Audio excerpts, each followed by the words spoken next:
Hello friends, today we will going to discuss about malnutrition. Malnutrition is a medical condition caused by improper or insufficient diet. It may be undernutrition, obesity and overweight. It may also be a micronutrient deficiency. In general, malnutrition can be of two types, that is undernutrition or an excess nutrition. The excess nutrition are generally referred to overweight and obesity, but in this video we will concentrate on undernutrition problem. Now, what are the type of undernutrition? First is a mild type, next is a moderate type, and thirdly and the most important one is severe undernutrition, also known as protein energy malnutrition. And the two most important and severe form of protein energy malnutrition is kwashiorkor and marasmus. First, before discussing them, we are going to know what are the indices on the basis of which the above three staging is done. These are the indices of growth assessment which are being used in the World Health Organization growth chart. First is the BMI or basal metabolic index. Next is the mid-arm circumference. Third is the head circumference. Fourth is height for age. Fifth is weight for age. And sixth is weight for height. Now, what is severe malnutrition or severe acute malnutrition? To start with, we should know that severe acute malnutrition is also very commonly termed as protein energy malnutrition. And though there are various features of protein energy malnutrition, we will broadly discuss the two most severe form of protein energy malnutrition, that is kwashiorkor and marasmus, and they are the two main culprit of malnutrition related mortality throughout the world. First is kwashiorkor.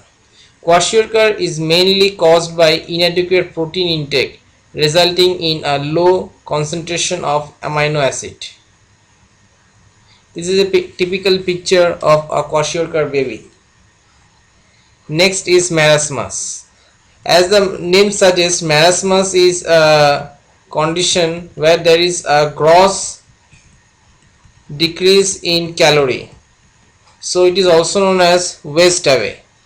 So marasmus is caused by inadequate intake of both protein and energy, unlike that of kwashiorkor, which caused mainly due to protein deficiency. Now, as the kwashiorkor and marasmus is a two most important variety of protein energy malnutrition, but there is some important difference, and the reason that we have to know this difference is that the treatment modality is bit different for kwashiorkor and marasmus. First, we are going to differentiate the kwashiorkor and marasmus under the following heading. First is appearance. In marasmus baby, appearance is usually old appearance, like an old man. Skin and bone become wrinkled. Generalized wasting is present. Whereas in kwashiorkor there is a moon face, dependent edema, upper limb wasting and apathy. Next is age group. In age group, marasmus is usually found in infant, whereas kwashiorkor is generally found after 1 year of age and not after 5 years of age, that is in the age group of 1 to 5. Next is the weight.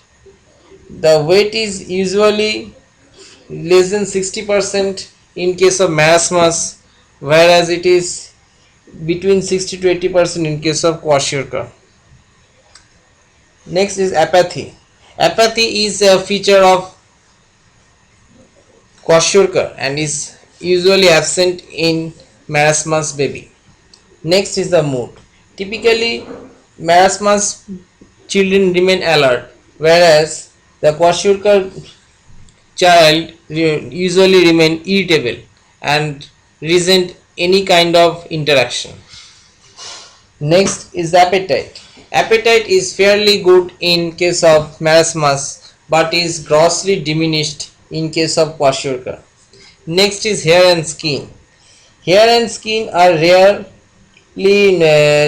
change are found in marasmus, but there are a gross change found in the kwashiorkor baby. Next is the infection. Infection uh, prone. The marasmus baby are usually not very infectious prone, whereas that several kind of infection, especially the GI infection and the respiratory infection, are very common in kwashiorkor baby. Next is the serum protein and albumin. Serum protein and albumin is normal or slightly below normal in case of marasmus baby, but they will be grossly diminished or very low in case of kwashiorkor baby. The carrier protein. Carrier protein are same as the serum protein albumin. They are reduced or normal in case of marasmus, but they are grossly diminished in case of kwashiorkor baby. Next, the prevalence. The prevalence has been found to be very high in case of marasmus, whereas kwashiorkor are not that much prevalent as that of the kwashiorkor.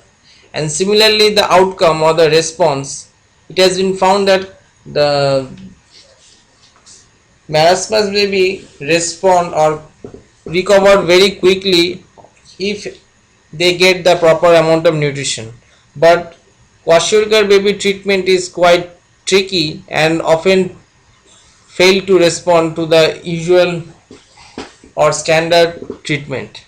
So the kwashiorkor is much more complicated than the marasmus. Next is the complication of protein energy malnutrition. There is a nice mnemonic known as shielded to memorize the complication of protein energy malnutrition.